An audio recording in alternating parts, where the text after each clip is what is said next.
달라스 윌라드의 하나님의 모략이라는 책에 기도와 사랑의 공동체, 가장 위대한 기도라는 챕터의 글을 읽어드리겠습니다. 이름이 거룩히 여김을 받으시오며, 성경에서 이름은 단순히 대상을 부르는 칭호를 넘어 그 이름으로 지칭되는 실체, 그 자체를 의미합니다.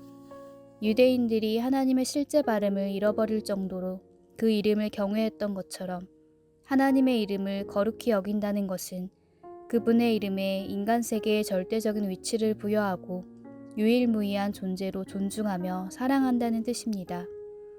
헬라어 원어인 하기아스테토는 대상을 아주 특별하고 별도인 실체 안에 둔다는 의미를 담고 있으며, 이는 인간 삶의 근원인 하나님의 위대하심과 선하심을 올바로 깨닫는 지표가 됩니다.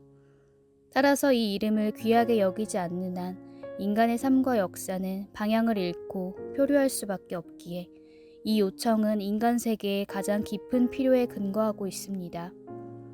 이름이 거룩히 여김을 받으시오며 라는 첫 번째 요청은 아빠를 사랑하는 아이의 순수한 마음이 담긴 자녀의 간구이기도 합니다.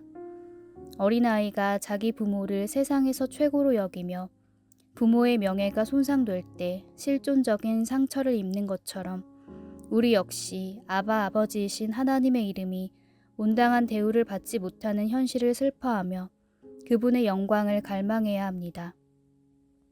부모에 대한 아이의 애틋한 믿음이 아이의 행복에 필수적이듯 하나님을 경탄과 믿음으로 대하지 않는 세상을 보며 아픔을 느끼고 그분의 이름이 온 세상에서 가장 높임을 받으시기를 구하는 태도가 필요합니다.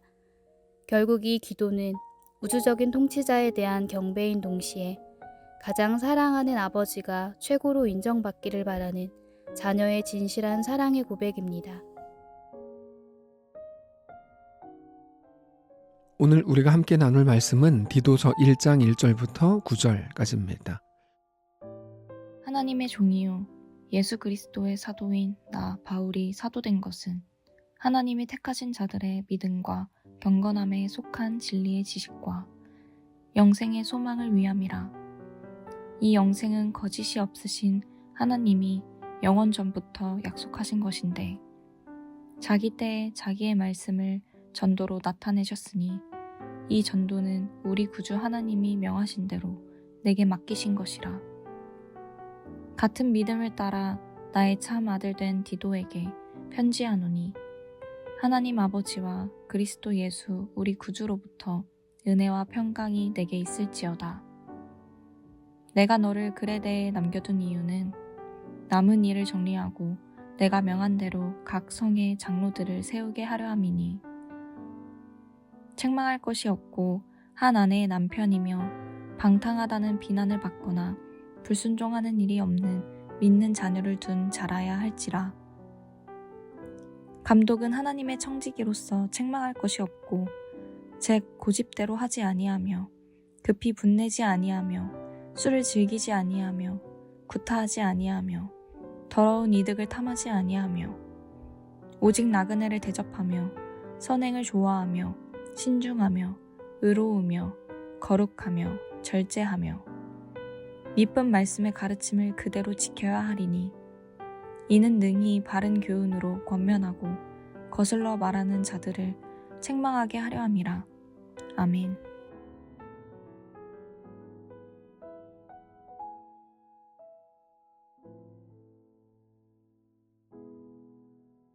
오늘 본문인 디도서는 그레데 섬에서 목회하는 디도에게 바울이 보내는 편지입니다. 바울은 편지의 시작부터 자기 자신을 하나님의 종이요 예수 그리스도의 사도다 이렇게 부릅니다. 1절에 하나님의 종이요 예수 그리스도의 사도인 나 바울이 사도된 것은 하나님이 택하신 자들의 믿음과 경건함에 속한 진리의 지식과 이건 단순한 인사말이 아닙니다. 바울이 전하려는 메시지가 개인 생각이 아니라 하나님의 권위 아래에 있다는 선언입니다. 우리가 하나님의 권위, 하나님의 다스리심 아래에 있다는 것을 인식하는 것이 우리를 살게 하는 가장 근본적인 마음이라는 것을 알아야 합니다. 그래서 사실 교회가 무너지는 출발점이 언제나 여기입니다. 말씀의 권위보다 사람의 판단이 앞설 때 교회는 방향을 잃고 성도는 힘을 잃어버립니다.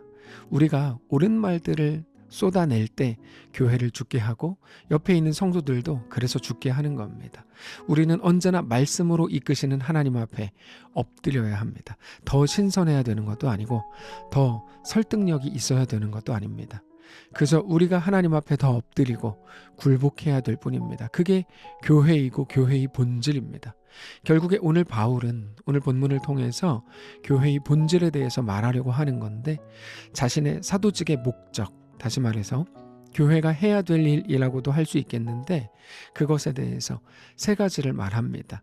하나님이 택하신 자들의 믿음과 경건함에 속한 진리의 지식과 영생의 소망을 위한 것이다, 이렇게 말하죠. 1절부터 다시 보시면, 하나님의 종이요 예수 그리스도의 사도인 나 바울이 사도된 것은 하나님이 택하신 자들의 믿음과 경건함에 속한 진리의 지식과 영생의 소망을 위함이라. 이 영생은 거짓이 없으신 하나님이 영원 전부터 약속하신 것이라, 이렇게 말하죠. 모든 신자들의 믿음, 진리의 지식, 영생의 소망, 이 세 가지가 자신의 사도직의 목적이라는 겁니다. 교회가 마땅히 해야 될 일과도 같은 겁니다. 여러분, 믿음은 대상이 있는 겁니다. 어떤 사람들은 자기가 기대하는 것을 믿는다라고 말하지만 성경에서는 우리의 기대가 믿음일 수 없습니다.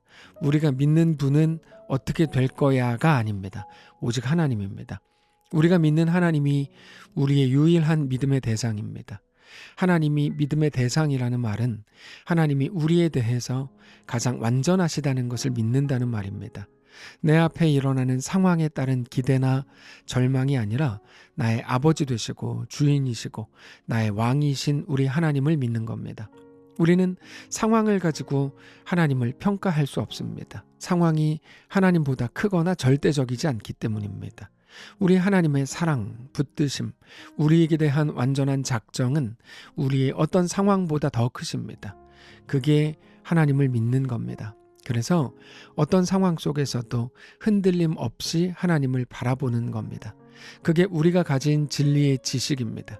그리고 그 믿음과 진리의 지식을 가진 우리는 하나님으로 인해 영생의 소망을 가지게 됩니다. 그것을 가르치고 함께 나누고 어떤 상황 속에서도 잃어버리지 않게 하고 간직하게 하는 것이 교회가 할 일입니다. 특별히 영생의 소망은 막연한 기대가 아닙니다. 하나님이 이루실 약속에 대한 확실한 기다림입니다. 소망은 기다림이죠. 그래서 바울은 하나님을 거짓이 없으신 하나님이라고 부릅니다. 하나님의 우리에게 대한 완전한 사랑을 그렇게 표현한 겁니다.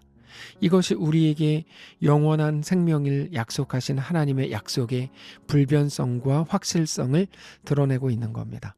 그래서 성도의 삶은 불확실한 미래를 붙드는 막연한 것이 아니라 나를 사랑하시고 나보다 나를 더 잘 아시는 우리 하나님을 믿는 겁니다. 우리는 상황을 예측하지 않습니다. 다만 우리 앞에 일어나는 모든 상황에 대해서 믿음으로 대응할 뿐입니다. 그리고 그 믿음의 대상이 오직 하나님이시라는 겁니다. 거짓이 없으신 우리 하나님이 영원 전부터 계획하시고 때가 되어 드러내신 구원 위에 서는 것이 우리가 가질 신앙입니다. 복음이 사람을 흔들리지 않게 만드는 이유는 우리의 결심이 강하기 때문이 아닙니다. 하나님이 신실하기 때문이죠. 그게 하나님의 주권입니다. 구원은 인간이 하나님을 선택한 게 아니라 하나님의 신실하심으로 우리를 붙드신 것에서 시작합니다. 그렇기 때문에 성도는 자기 자신의 마음을 다잡고 자신을 다독이는 것보다 약속하신 하나님께 붙들린 자로 살아가야 하는 겁니다. 그런데 사람은 스스로 하나님을 알 수 없습니다. 먼저 찾아갈 수 없기 때문이죠. 그러면 하나님은 사람에게 복음을 어떻게 듣게 하실까요? 그건 전도를 통해서입니다. 오늘 본문에서 그거에 대해서 이렇게 말씀하십니다. 3절에 자기 때에 자기의 말씀을 전도로 나타내셨으니 이 전도는 우리 구주 하나님이 명하신 대로 내게 맡기신 것이라. 자기 때에 라는 말은 하나님이 정하신 때라는 말입니다. 그 누군가에게 하나님이 정하신 때가 있는데 그때 누군가의 입을 통해서 그에게 전하게 하는 그 전도라는 방식을 통해 하나님의 말씀을 그에게 나타내신다는 말입니다. 우리가 생생 프로젝트를 통해서 복음을 전해야 되는 이유가 바로 여기 있습니다. 한 생명을 주께로 이끌 뿐 아니라 한 영혼을 천하보다 더 사랑하시는 하나님의 역사에 감히 동참하게 되는 것이기 때문입니다. 이건 우리가 무엇을 통해서도 억지로 만들어낼 수 없는 놀라운 은혜요 감격입니다.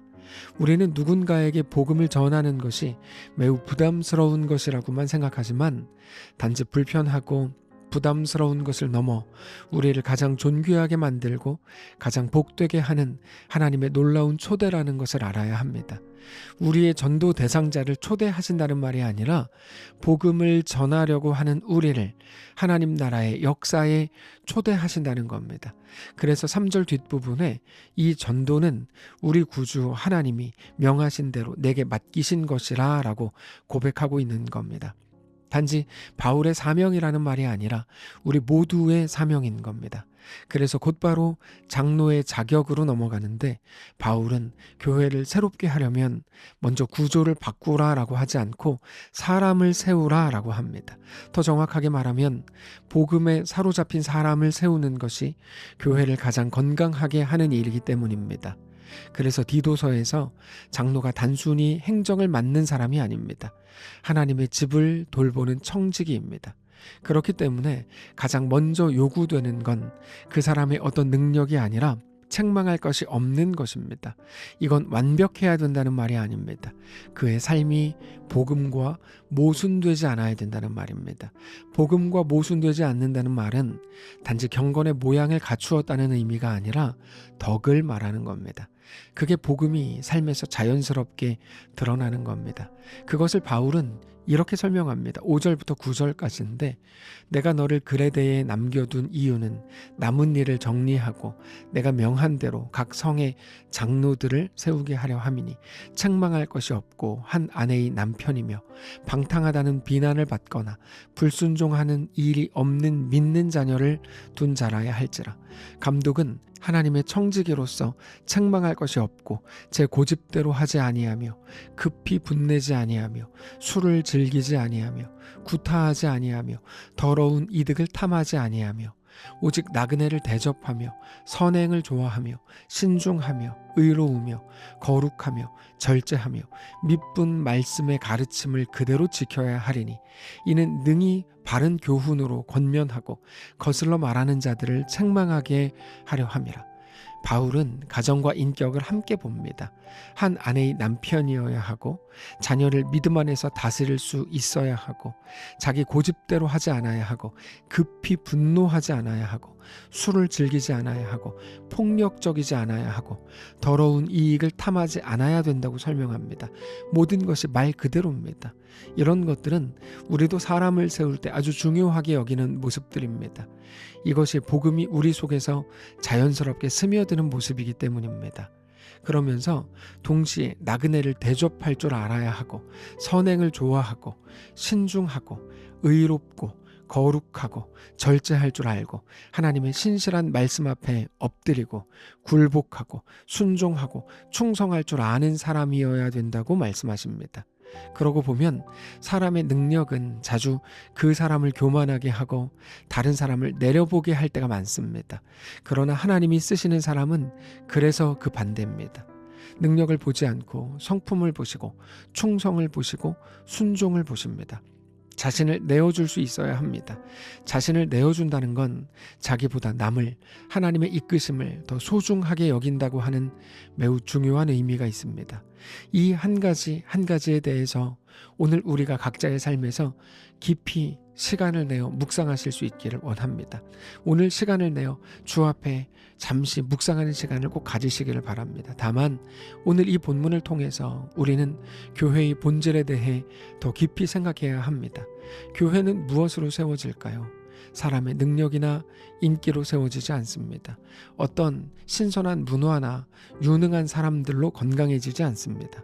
교회는 오직 신실하신 우리 하나님의 약속, 늘 선포되는 하나님의 말씀, 그 영원한 복음 위에 세워지고 그 복음에 붙들린 자들을 통해 보존됩니다.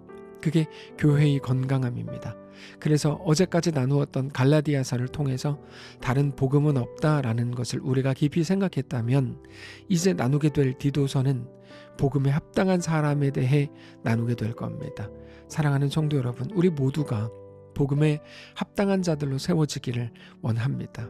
그렇게 하나님을 믿고 진리 안에 거하고 영원한 소망을 기다리는 거룩한 날 되시기를 바랍니다. 기도하겠습니다.